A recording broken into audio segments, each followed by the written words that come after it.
Look up. From Central Park, your eyes meet a new skyline, Billionaire's Row. These are not mountains, but razor-thin towers of glass and steel rising above Manhattan. They cast long shadows, symbols of immense wealth and exclusivity. The names, 157, 432 Park Avenue, Central Park Tower, are whispered with awe and resentment. These are not just homes, but vertical palaces for a global elite, often empty, shrouded in secrecy. Privacy is the ultimate amenity. The world's richest live unseen, high above the city's chaos.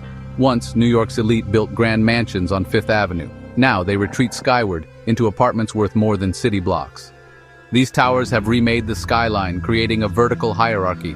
The higher you go, the more exclusive the world becomes. From the street, you can only guess at the lives within. Doormen guard entrances, windows reveal little. At night, only a few lights flicker, hinting at vast emptiness in these sky-high communities. Are these homes or just assets? Communities or safe deposit boxes with views? Billionaire's Row is a story of ambition, engineering, and profound inequality. It's a world apart, governed by its own rules. The city below moves on, mostly unaware of the lives, or lack thereof, above. The question remains, what does this new skyline truly represent? Before the super-talls, 57th Street was a different world. It was a mix of art galleries, piano showrooms, delis, and residential hotels. A street for artists and everyday New Yorkers. Landmarks like Carnegie Hall and the Barbizon Hotel gave it character and history. The buildings were built to a human scale, with stories embedded in their walls. The street connected glamour and grit, but was never a billionaire's playground. Change came slowly, as its prime location, near Central Park, became its greatest asset. Developers saw potential, build high enough, and you could claim the park view. Flexible zoning laws planted the seed for transformation. One by one, old buildings vanished, replaced by construction and speculation. Longtime residents and small businesses were priced out. The soul of 57th Street, its art, music, and accessibility, was paved over. It became a blank canvas for the ambitions of developers and the ultra-wealthy. The 2000s brought a new kind of money to New York. Global, liquid, and often anonymous. Billionaires from around the world sought safe places to park their fortunes. New York's luxury condos became the ultimate status symbol. Developers saw the opportunity. Build ultra-luxury towers for international buyers who valued privacy and prestige over neighborhood charm. The 2008 financial crisis only accelerated this trend. Real estate here was a safe harbor. 157 was the spark. Developer Gary Barnett bet big on $90 million apartments. Many doubted him, but he understood the new global buyer. When a penthouse sold for $100 million, the floodgates opened. Other developers rushed in, battling for land along 57th Street. Modest buildings were demolished, replaced by ever-taller towers. The goal was no longer to fit in, but to dominate. The era of the super-tall had begun, fueled by global capital and boundless ambition. The skyline was transformed, and so was the city's real estate market. The neighborhood's old character faded, replaced by a new geography of power. Billionaire's Row became the ultimate address for the world's wealthiest. Building these super-talls on tiny footprints pushed engineering to new limits. The secret, a massive concrete core, the building's spine, providing strength against fierce winds. Tuned mass dampers, giant weights near the top, counteract swaying, keeping residents comfortable. 432. Park Avenue hides its damper in open floors, letting wind pass through.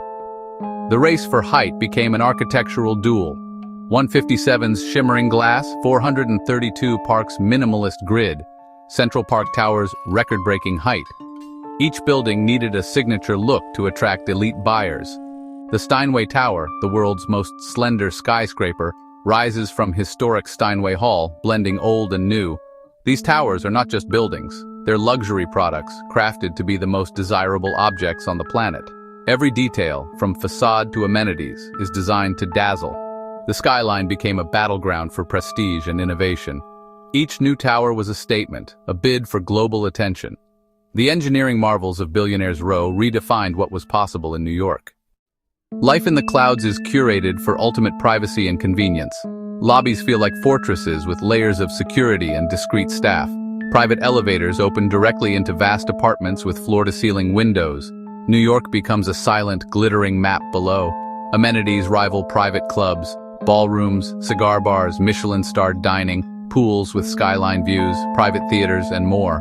Every service is on demand, from housekeeping to private jets. Yet, the height brings odd realities. Buildings sway, elevators make ears pop, and the city feels distant, more backdrop than home. The greatest luxury is privacy. Shell companies often hide true ownership. Anonymity is a key selling point, especially for international buyers seeking security or secrecy.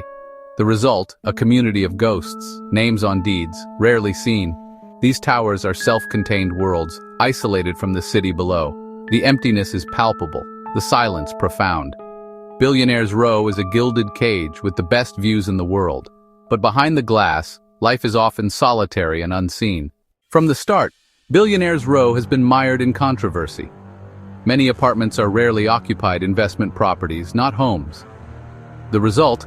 Lights-off luxury, with dark towers looming over the city. Critics call them warehouses for wealth, driving up land values but hollowing out community life. Anonymous ownership through shell companies raises concerns about money laundering and illicit funds. Billionaire's Row has become a symbol of global financial secrecy and growing inequality. Even the buildings themselves have issues: lawsuits over construction defects, malfunctioning elevators, and unnerving swaying. The illusion of flawless luxury is often shattered by real-world problems. The most visible controversy: the shadows these towers cast over Central Park, depriving it of sunlight. Many New Yorkers see the park as a public treasure, not a private garden for the rich. The shadows are a physical symbol of the city's shifting priorities. They crystallize the debate: who is New York really for?